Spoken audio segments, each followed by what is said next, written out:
Olá pessoal, tudo bem? Eu sou Estevão Secato e começa agora mais um Virando a Mesa. Hoje nós vamos conversar com Fernando Biral. Fernando Biral, que tem décadas de experiência com reestruturação empresarial, ele é sócio da Mapa Capital, uma empresa especializada em comprar ativos estressados. Biral foi CFO e CEO do Porto de Santos, é formado na GV, tem mestrado na Universidade de Valência. É um baita de um profissional aí que veio aqui para nos dar um pouco da sua experiência. Biral, muito obrigado pela sua presença. Obrigado a você, Estevão, pelo convite. É uma honra estar aqui para a gente poder falar um pouco mais sobre alguns casos de reestruturação e o que a gente aprendeu ao longo aí de quase 30 anos aí de experiência, né, nesse mercado.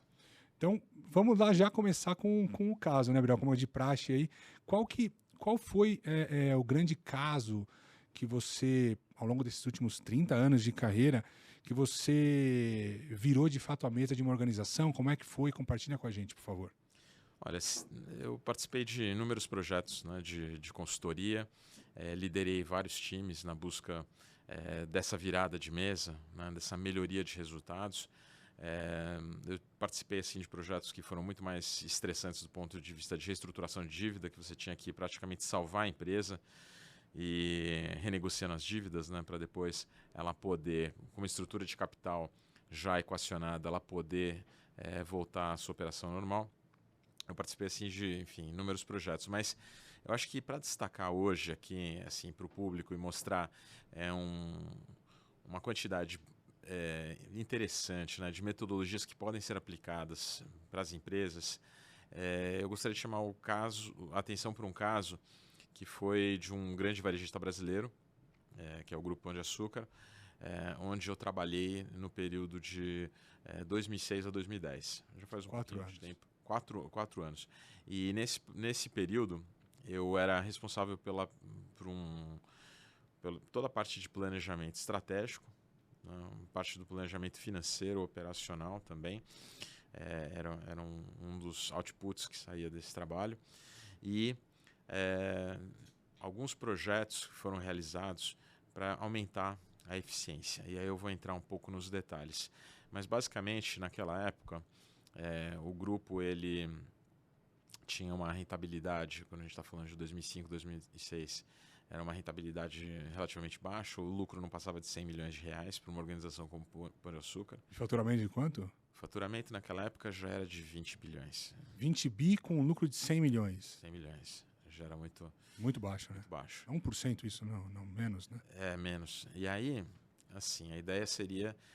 tinha potencial para você passar para 500 milhões, 600 milhões, enfim. Tinha uma meta, né, que era estabelecida e era para fazer essa transformação que a gente estava lá para auxiliar. E o projeto, assim, aí a gente tem que voltar um pouco para o Pão de Açúcar e lembrar da figura do Abílio, né? Então o Abílio ele fala o seguinte, olha, para você ser bem sucedido, né, você precisa ter pessoas certas, nos lugares certos e processos certos, né, processos corretos. Então ele fala o seguinte, olha, o sucesso é a soma disso daí, pessoas e processos. É isso aqui que compõe a gestão. Então, no aspecto de pessoas, o trabalho ele começou basicamente com uma revisão organizacional. Então teve uma discussão muito grande sobre como é que a empresa deveria se estruturar. E aí foi adotada lá uma ferramenta que era para justamente discutir quais são os eixos organizacionais. Onde é que a sua empresa, como é que ela tem que qual que é o eixo principal dela? E que vai, vamos dizer assim, gerar mais valor para a companhia se ela estiver organizada em função desse eixo. Então, um eixo ele pode ser um segmento, né? Você está muito estruturada para atender aquele segmento, ou estruturada para implementar um modelo de negócio, ou estruturada em função de uma geografia, né? Então você tem, ou estruturada em função de produtos. Então você pode, assim, isso é uma decisão que cada empresa tem que tomar. Como é que ela vai se estruturar? Mas muitas empresas não têm isso claro. Isso é uma decisão estratégica. Uma decisão estratégica. E muitas empresas não têm isso claro. Quer dizer, a empresa, muitas vezes, ela se estrutura em função, basicamente, das funções organizacionais básicas, né? Então, está lá em operações, tem finanças, tem a parte, né, administrativa e financeira, tem a parte de recursos humanos, né? Tem marketing, comunicação, em alguns casos. E então, muitas empresas elas se organizam assim, de uma forma mais tradicional. Mas lá não estava funcionando. Então, qual que é o eixo de atuação? E aí foi feita uma combinação, que é até muito interessante, pegando o eixo dos modelos de negócio. Então, você tinha ali o modelo, por exemplo, que estava surgindo, o atacarejo, um modelo, né, de supermercados, hipermercados, e se combinou também com uma questão de geografia. Né? Por quê? Porque, assim, quando você começa a atuar numa praça, por mais que você tenha um modelo bem sucedido, né? Tem um atacarejo, mas assim, o atacarejo ele pode funcionar muito bem numa determinada praça, mas quando chega numa outra, em função da concorrência local, pode ser que você tenha mais dificuldades em você atingir aquelas metas. Então foi necessário também criar uma vertente, quase uma vertical paralelo, que era a geografia. Ou seja, o cara que entendia de Nordeste, o cara que entendia de Minas Gerais, o cara que entendia do Rio Grande do Sul, que são praças muito difíceis, né, para o varejo, assim, principalmente alimentar. E aí você tinha que ter esse cara junto com o cara do modelo de negócio para você fazer as adaptações.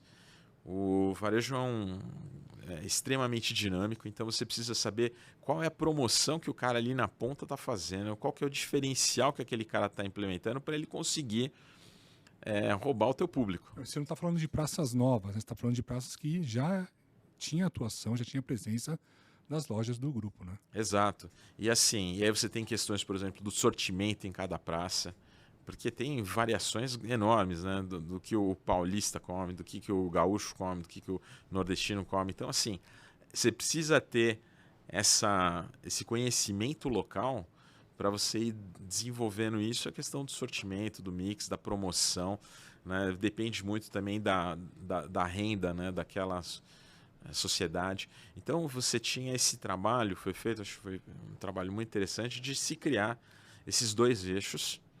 E aí você tinha... Então, esses dois eixos, só para ficar claro, é o eixo do entendimento regional, do que vai ser vendido naquela região, somado com o tipo de loja que vai ser estabelecida naquela região. Exato. E com o modelo de negócio, né, principalmente, porque cada formato assim, de loja, mas tem um modelo de negócio por trás, que principalmente na questão logística, né, você tem que ser, fundamentalmente, você tem que otimizar muito, né, a tua eficiência logística. Você tem todo um padrão também para você fazer a expansão das lojas, de forma que você vá aproveitando essa eficiência logística, as viagens e sendo cada vez os centros de distribuição, como é que você vai fazer isso, né? E cada formato ele tem o seu desenho. Eu não entendo tanto de varejo, mas em cada região você tem que ter ali o fornecedor local, até por conta do custo do frete, né? Você tem alguns fornecedores em nível nacional, mas também tem os fornecedores locais que vão atender, inclusive aqueles públicos que querem consumir aquele produto local, né? Exatamente. Então você tem que fazer toda essa análise, né? E aí é que entra depois a segunda parte, né? Quer dizer, você tem os eixos organizacionais, mas depois você tem na estrutura os macroprocessos, que aí você vai se parecer mais com uma questão funcional, mas assim, você pode criar, por exemplo, um macroprocesso comercial, que assim, como é que eu compro, e aí entra nessa questão, os fornecedores nacionais, os fornecedores locais, como é que eu compro, como é que eu faço a estrutura de compra e como é que eu vendo, porque eu tenho que comprar e vender bem, garantir uma determinada margem para depois pagar todo o custo fixo que eu tenho, né, o custo da operação das lojas, o custo fixo, etc. E aí depois você tem, por exemplo, um outro macro processo de operações, para você padronizar as operações para cada um dos formatos. Você tem um macro processo financeiro, administração do capital de giro, etc. E você tem um macro processo de recursos humanos, enfim, alguns macro processos que vão sendo estabelecidos e que vão cruzando essas verticais. É uma matriz de decisão ali, né? Exato. E aí, quer dizer, esse daí teve um primeiro desenho, né, que era fundamentalmente em busca do seguinte conceito: lugares certos, né? Então, pessoas certas, lugares certos, processos certos. Então, você tinha aí os lugares certos. Como é que a gente vai criar a estrutura, né, que vai receber? Aí depois tinha que encaixar as pessoas certas. Aí entra o RH. Aí o RH, enfim, Estevão, até a gente teve a oportunidade de trabalhar juntos, né, mas tem várias ferramentas para você justamente fazer o perfil, né, daquela posição e você também fazer o perfil dos candidatos. Se você identificar quais são os perfis mais adequados, né, para preencher aquelas vagas. Então isso é fundamental. Se você não tiver essa análise, você vai colocar uma pessoa errada no lugar errado, não vai funcionar. E você usava que perfil?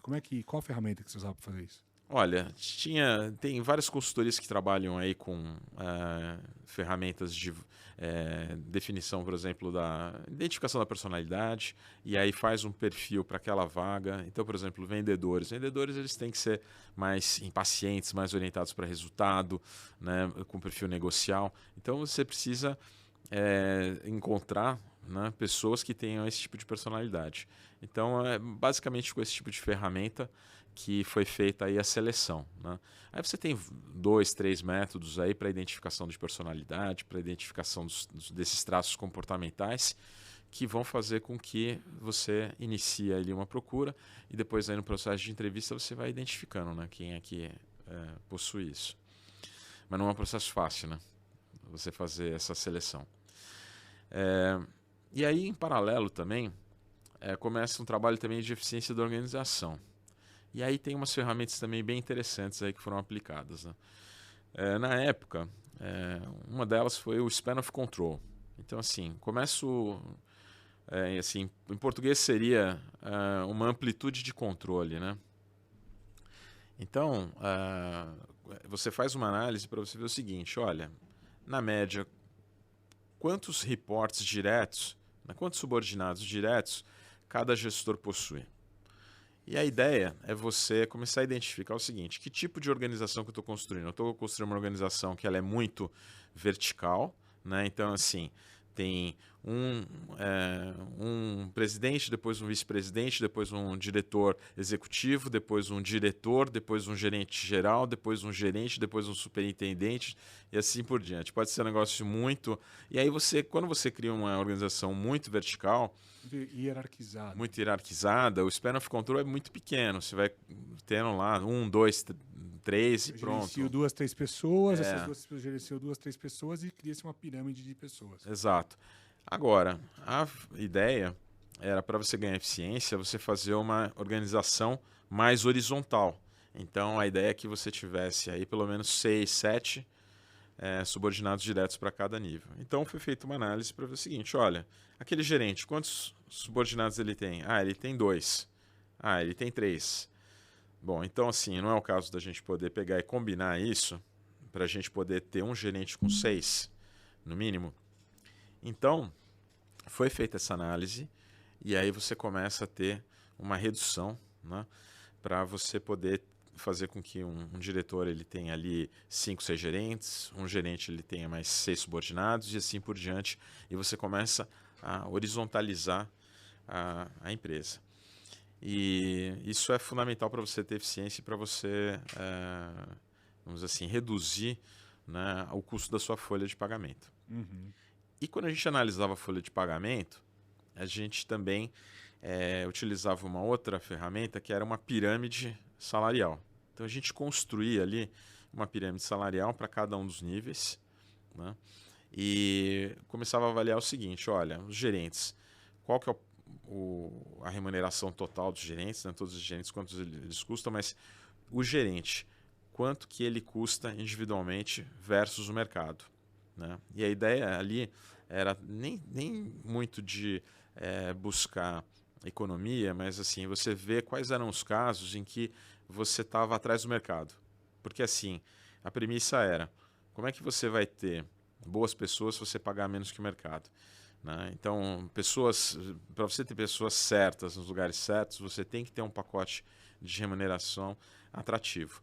Então, a preocupação era com isso, fazer o benchmark com o mercado. Uhum. E analisar também, com base na construção dessa pirâmide, e aí você podia refinar um pouco por tipo de cargo, né? Você começar a verificar o seguinte, quais são os cargos onde você tem um maior gasto salarial, né? E aí você podia começar a fazer análises, isso embasava depois na hora de você fazer o orçamento, a gente vai entrar nisso, mas começava a embasar algumas análises para você poder atuar para gerar maior produtividade para aquele tipo de cargo. Quer dizer, é uma construção de uma estrutura organizacional nova, com talvez cargos e salários revisados para estarem de acordo com o mercado, nem acima nem abaixo, às vezes acima até, porque para a pessoa performar melhor, mas uma estrutura mais enxuta para gerar eficiência e, no fim da linha, aumentar aqueles 100 milhões de reais para alguma coisa maior do que aquilo. Exato. E aí, quando você olhava para vários assim, cargos, por exemplo, você vai pegar no supermercado, você tem o caixa, tá certo? Então, você olhava para o caixa individualmente pequeno, aí você olhava assim, mas esse caixa ele ganha quanto? Ah, ele está ganhando um pouco a mais que o mercado. Ah, legal, então a gente está atraindo os melhores caixas, tá joia. Mas assim, quando eu olho para o agregado, eu preciso de todos esses caixas, porque isso daí está representando percentualmente na minha folha uma grande quantidade. Então, o que eu posso fazer para melhorar a produtividade? Então, você começa a priorizar, você começa assim, a ver cargos que você... Como é que eu consigo elevar a produtividade, né? E sem pensar em corte, mas assim, tudo bem, depois eu vou ter novas lojas. Como é que eu faço para ir utilizando menos caixas? Vocês chegaram a pensar em automação nessa época? Desde essa época já tinha projetos, né? Eles já tinham projetos de automação. Tinha um conceito de inovação também bastante forte ali no grupo. Tinha uma loja do futuro que foi inaugurada nessa época lá no Iguatemi, que já era assim a ideia de você ter a ideia era você colocar até o produto no carrinho e você já ir tendo a leitura desse produto, né? E quando você chegar no caixa já estava lido, você poderia passar rapidamente. Então já tinham algumas ideias de automação. Mas a gente está vendo que hoje o movimento está aumentando cada vez mais.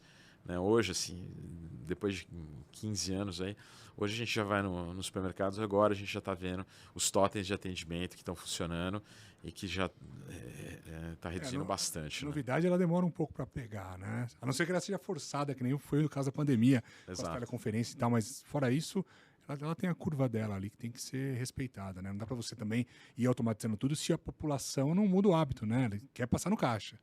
Né? Então, tem muito totem que a população ainda não usa. Exato. Eles passam no caixa mesmo. E quando você vai fazer a compra ali mais básica, você vai no totem, mas quando você tem, às vezes, alguma dúvida, etc., quer consultar o preço de um produto, você vai para o caixa, né? Ainda. Mas é isso, mudança de hábito demora, a inovação, né? Por mais que, eventualmente, a tecnologia estivesse pronta naquela época, até você implementar, educar a população a usar, né? Não é fácil. Então, assim, tinham duas ferramentas assim, bem interessantes aí que foram aplicadas. Essa do Span of Control, pirâmide de salários, essa revisão organizacional. E aí essa parte organizacional, ela foi meio que equacionada, né? Você tinha, obviamente, todas as questões estratégicas sendo discutidas, expansão, etc., mas a gente estava lá em busca de eficiência, principalmente. E aí entra um segundo elemento que é super importante, que é a questão do orçamento. Uhum.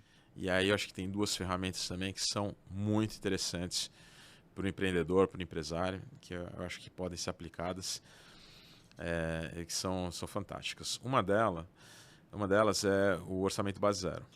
Né? O orçamento base zero, ele é um conceito que ele foi criado na década de 70, se popularizou, depois ficou um pouco, não foi tão adotado, mas depois voltou com bastante força em algumas organizações e foi aplicado lá no Pão de Açúcar. E o conceito do orçamento base zero é você pensar no orçamento da empresa para aquele ano como se fosse o primeiro orçamento, como se você estivesse montando a empresa.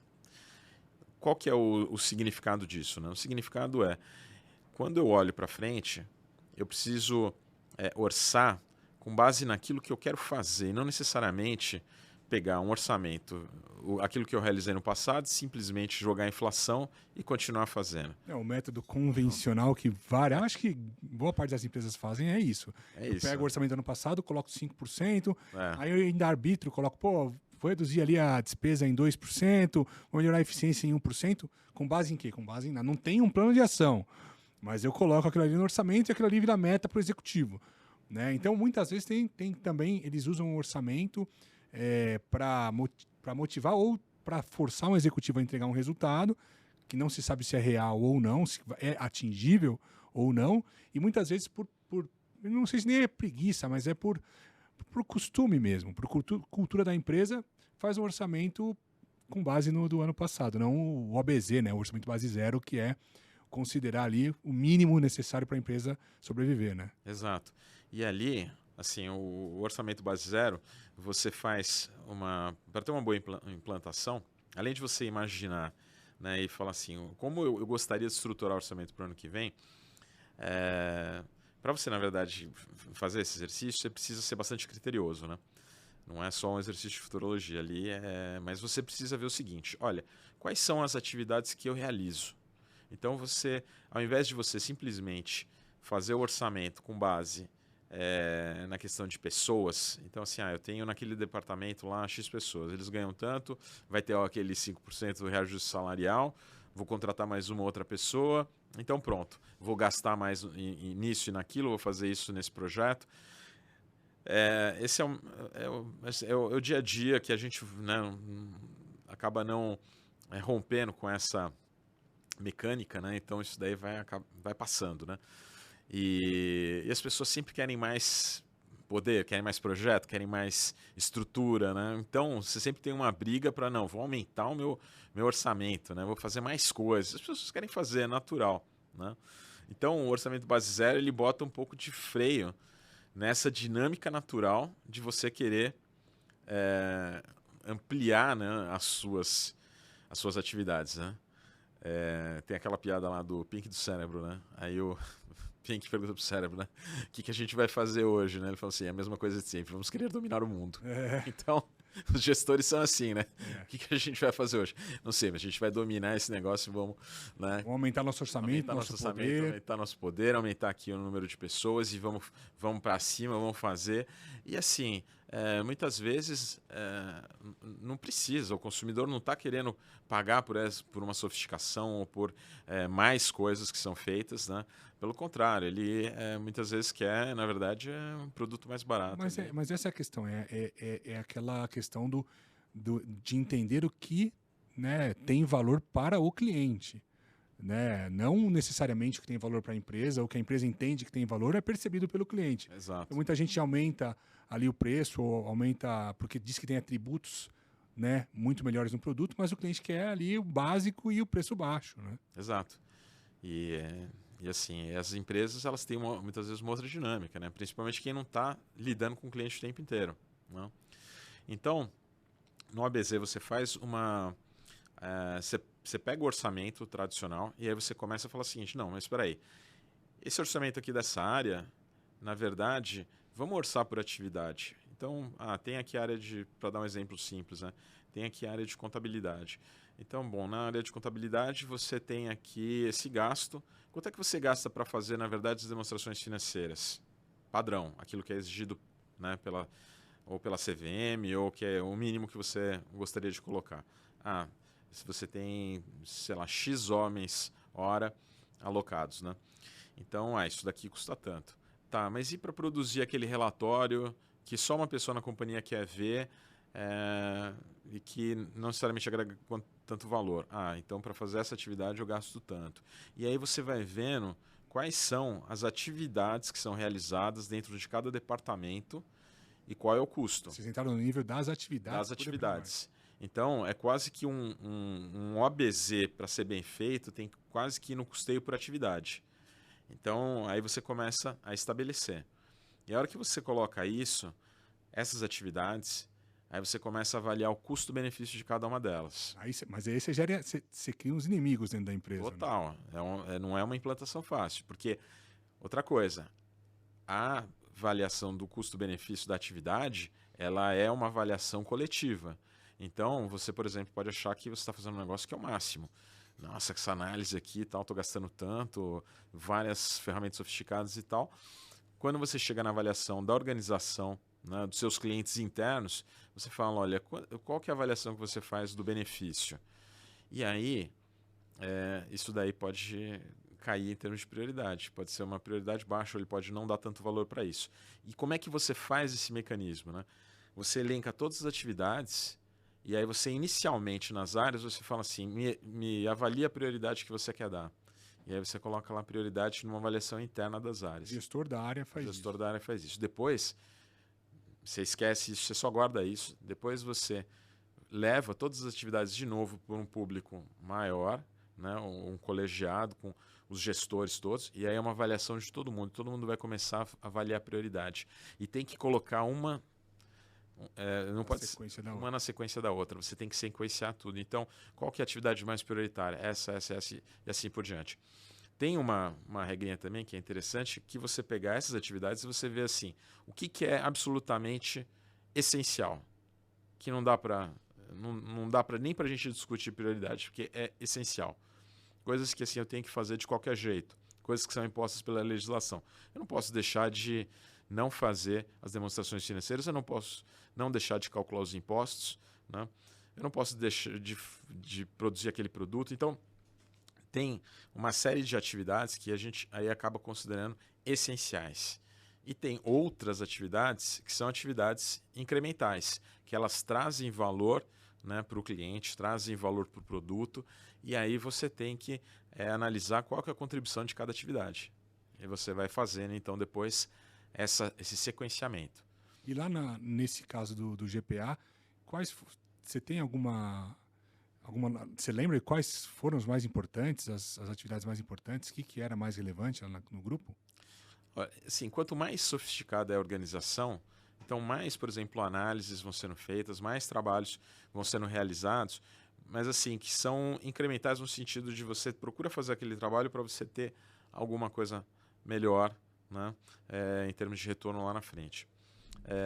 Então, você acaba dentro assim de atividades que não são tão essenciais e que por exemplo, foram cortadas, né, ou eliminadas, você vai ter, por exemplo, muita questão assim, relatórios que eram feitos de controle para gestão, mas que o pessoal foi vendo o seguinte, cara, esse relatório aqui está sendo gerado, tem uma massa aqui de gente trabalhando em cima disso, a gente não precisa. Entendeu? É muita gente trabalhando para produzir esses relatórios, então, e que não estão agregando tanto valor. Então vamos substituir por outras métricas e vamos eliminar essa atividade. Então, produção de relatórios. Algumas atividades também, por exemplo, que eram realizadas em marketing também foram cortadas. Então, assim, acaba caindo muito mais aí no SG&A. Uhum. Você acaba cortando muito mais do SG&A no OBZ, né? Porque no OBZ, na verdade, você tem que... eu acho que você refina talvez a projeção de receita, a projeção de custos, mas você não tem tanta ingerência no custo do seu fornecedor, no preço de venda do seu fornecedor. Então, você faz um OBZ com base nas negociações que você tem atuais. Exato. Né, de compra de insumos, matérias-primas, né? Exato. E aí, realmente, a atuação para uma indústria vai ser na parte industrial, na mão de obra direta e indireta. Para o varejo vai ser o quê? O número de span of control, o número de pessoas por atividade, o número de caixas, por exemplo, como você falou. Quer dizer, é onde a empresa tem gestão, né? Não, e o OBZ ele foi muito importante nessa questão, né? Como você falou, Estevam, de atacar essas atividades que muitas vezes compõem o SG&A, mas porque assim, você trabalhar no custo direto, aí a gente está falando de eficiência, muitas vezes, eficiência ou fabril ou eficiência comercial, né? Que aí é uma questão que é o cerne do negócio. Então, se você, por exemplo, não compra bem, né, como um varejista, não é o OBZ que vai te ajudar. Sim. Você tem que saber comprar bem. Então, esse era um outro ponto também que foi bem interessante, porque a gente vai falar nisso. Mas o OBZ ele atacava muito o SG&A. Então, questão administrativa, geral, comercial, né, esse esforço, ele vai sendo atacado. E aí, muitas vezes é onde você ganha o jogo, né? Porque esse esforço, na verdade, cada R$1 que você reduz é R$1 na veia, da geração de caixa. Né? Exato. E assim, quando a gente fala de, por exemplo, você reduzir o SG&A, que muitas vezes vai, sei lá, 15% da receita, você reduz 1% da receita, você 2%. Triplica o lucro. Exatamente, o EBITDA ele dá um salto. Então, o OBZ ele é uma ferramenta extremamente interessante nesse sentido. Né? Agora, como você falou, essa questão. Agora, desculpa te interromper, Fernando. Quando você fala de fazer um ABZ, geralmente não é a equipe interna que vai fazer isso, né? Ou é uma consultoria, ou é um time que é formado só para fazer aquele orçamento, porque ele foge um pouco do orçamento convencional. Foge. Então, precisa ter uma ajuda externa, eu acredito. Porque até para ter outros olhos, né? É uma outra visão. E é um trabalho que ele, assim, as empresas elas são enxutas, né? Você vai fazer um esforço extra para reduzir. Mas as pessoas elas que trabalham ali, elas estão fazendo orçamento dessa forma mais tradicional, que é muito mais simples, muito mais rápida e fácil. Então você precisa ter um outro olhar para você fazer esse custeio por atividade, para você poder fazer esse sequenciamento, ter essa discussão toda que não é fácil, né? Elencar. Agora tem uma outra coisa interessante também do ABZ, que é a seguinte: muitas das atividades, quando você faz esse custeio, você começa a identificar que tem atividades que são muito caras. E aí é o momento que você também precisa, e esse era um exercício também que foi feito, você precisa questionar o seguinte: eu tenho que fazer dentro de casa ou é melhor eu contratar fora? Porque aí você tem que fazer um benchmark e ver se a sua eficiência interna é igual, né, ao do externo. É o famoso make or buy, Make né? or buy. Então, o OBS ele te leva necessariamente a isso. Então, por exemplo, eu faço hoje o relatório hoje de sustentabilidade, faço com uma equipe. Tem uma equipe interna para fazer isso. Pô, mas quanto que custa se você fizer fora? Esse tipo de análise, make or buy, você tem que fazer o tempo inteiro. Então, para essas atividades. E para todas as atividades, na verdade, todas as né? atividades que forem possíveis de você fazer uma terceirização, você tem que colocar, obviamente, analisando o risco, né, de você terceirizar, porque não pode ser alguma coisa muito core que vai fazer um diferencial, etc. Mas se for uma questão que não implique em nenhum diferencial competitivo, vale muito a pena você partir para uma análise de terceirização, né? Até porque as empresas que são terceirizadas, elas são mais especializadas, elas podem trazer um conhecimento que você não tem. Você não precisa saber tudo, né, na sua empresa, você precisa focar no core, e que é justamente trazer uma margem bruta o mais elevada possível, né? É uma coisa que, só um parênteses, no projeto que eu participei, na verdade eu trabalhei na Atento por um tempo como Head Global de M&A. E aí uma das decisões era comprar operações de clientes nossos. Então, por exemplo, eu vou comprar lá, ou parceiros, ou qualquer um da nossa cadeia, mas eu comprei o call center da Unimed, Rio de Janeiro. Então, assim, quem faz call center com mais eficiência? Eu que tenho 90 mil posições ou um cara que tem 150, 200 posições? Eu, obviamente, vou ter mais eficiência. Né? Então, dentro da minha casa, né, dentro da Atento, isso tinha um valor muito mais alto. Eu acho que é juntar aí você fazer um centro de serviço compartilhado ou vender para alguém que tem um centro de serviço compartilhado, que vai fazer mais barato de forma mais eficiente do que a empresa, né? Uhum, exatamente. É isso, né? Você tem muitas vezes empresas que podem trazer outras tecnologias, né, também dentro daquilo, sai um pouco da caixa, né? Você traz inovação com parceiros, né? Trabalhando com outras empresas que estão já pensando naquilo lá com um outro olhar, né? Um outro foco que não é o foco da empresa. Então, eu acho que esse conjunto aí de mais do que terceirizar, né? É trabalhar com parceiros que são melhores em determinadas áreas. E isso é importante. E então esse esforço foi feito também. Lá foram terceirizadas áreas. Não, sim, várias análises foram feitas nesse sentido e algumas atividades foram terceirizadas. E isso daí em outros projetos também nós aplicamos, também fizemos o ABZ também em outros grandes clientes e também teve bastante esse conceito, e essa foi uma das principais alavancas para a redução do valor gasto, né, com essas atividades. Você fala bastante em análise, né? Eu acho que isso falta muito, e é muito importante, mas falta bastante na maioria das empresas que entram em crise ou que precisam aí ter viradas mais bruscas, né?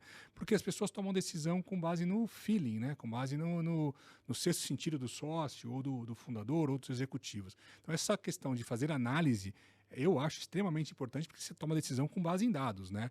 Não Exato. Com base em achismos. É fundamental, né? O processo de tomada de decisão, se não tiver uma fundamentação, vai acabar levando para decisões erradas que depois geram outras decisões erradas, e aí as consequências são desastrosas, né?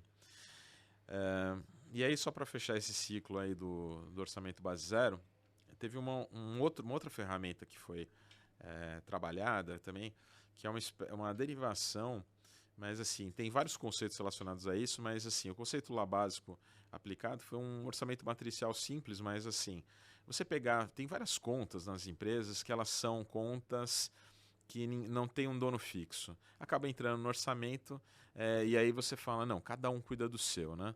Mas no fundo você não tem um olhar global sobre aquela conta. Então, por exemplo, você pegar energia em várias empresas, né?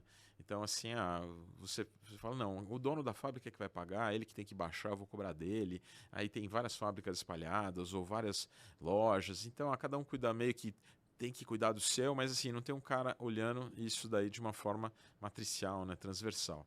Então, lá, para as grandes contas, foi estabelecido o seguinte, quer dizer, você tem nas unidades de negócio, nas lojas, etc. Obviamente, o cara tem que ter um comprometimento, um compromisso ali em fazer a melhor gestão, mas eu vou ter alguém que vai cuidar dessa conta de energia. O dono da conta. O dono da conta. E esse cara vai ter que trabalhar com todo mundo para reduzir.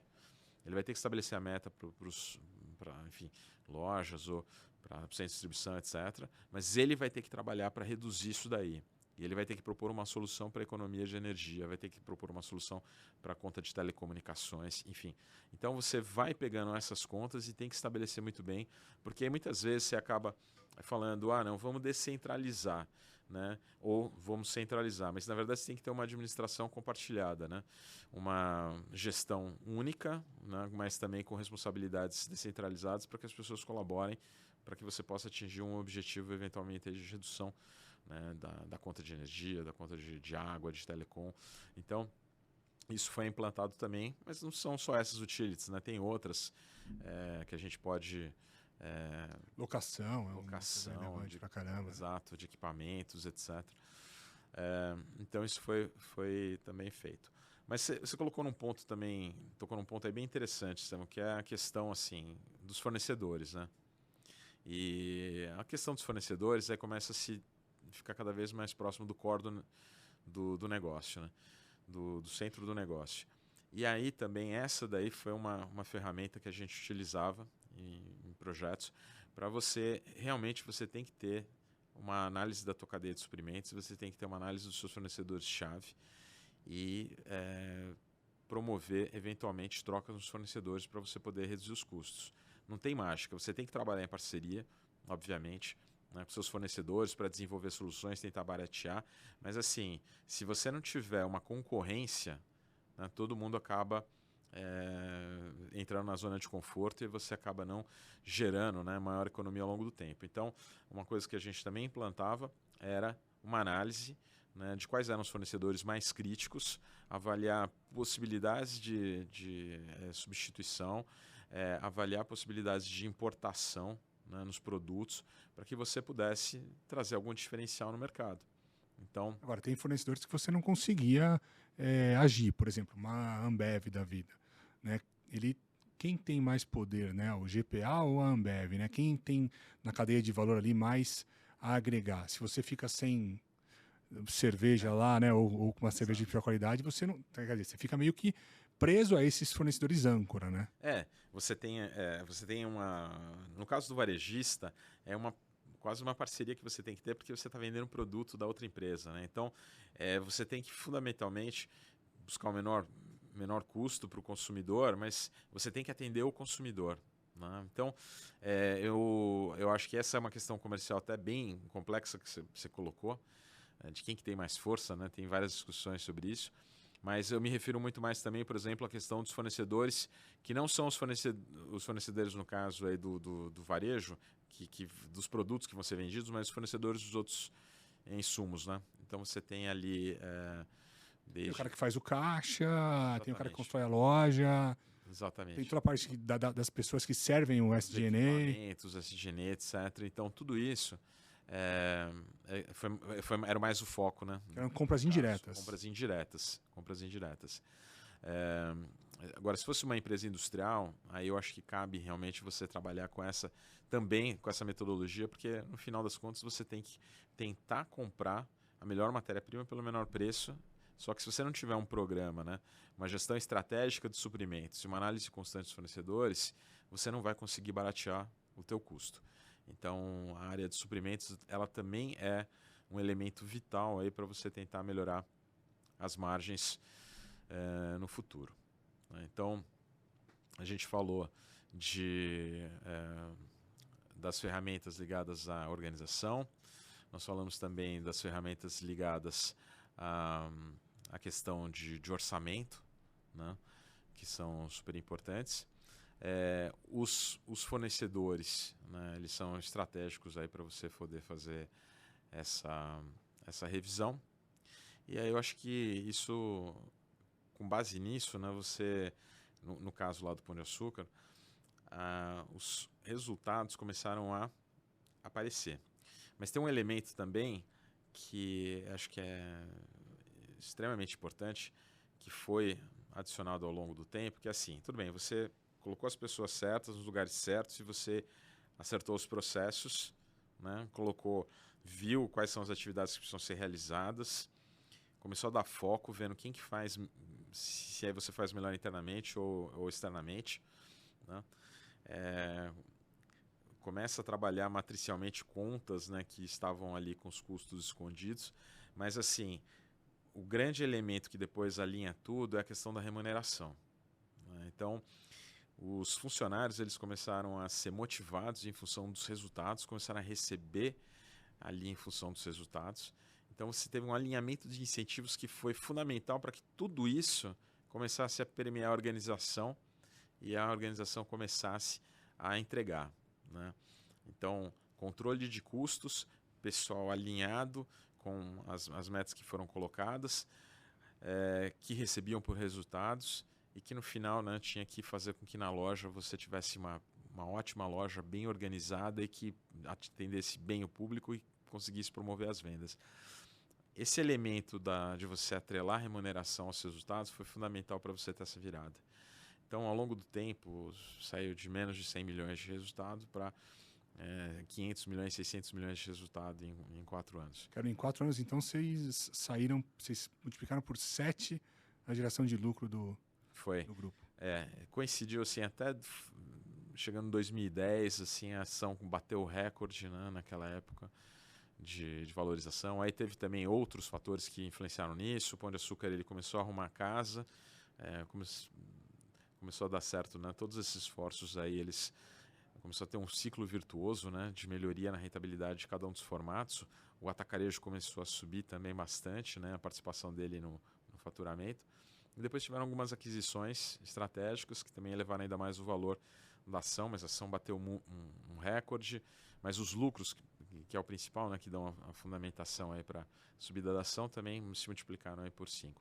Depois chegaram até 1 bilhão, alguns anos mais tarde, né? Mas essa daí foi uma virada de mesa, né? Quase completa, né? Sim. Que aconteceu. Não, perfeito, Birão. E me fala uma coisa, eu gosto sempre de perguntar o seguinte, a gente tem muito empresário em dificuldade, né? E qual que é a sua recomendação? Você tem uma cartilha aí, quer virar a mesa, quer dar a volta por cima, qual que é o básico que a pessoa tem que começar a fazer ali, o empresário? Bom, tem assim, eu acho que a primeira coisa depende muito do estágio da crise. Teve uma outra ferramenta também que eu não comentei, mas que foi implantada no início, mas que é você ter um comitê de caixa, né? Que é você ter ali um comitê formado por multidisciplinar, formado por várias pessoas, né? Envolvendo não só o pessoal de suprimentos, mas vários gestores. E qual que era a ideia? Era você analisar as compras de maior valor, primeiro, se elas estavam dentro da prioridade, alinhadas à prioridade da empresa. Se aquilo realmente tinha uma ligação com o plano estratégico ou não.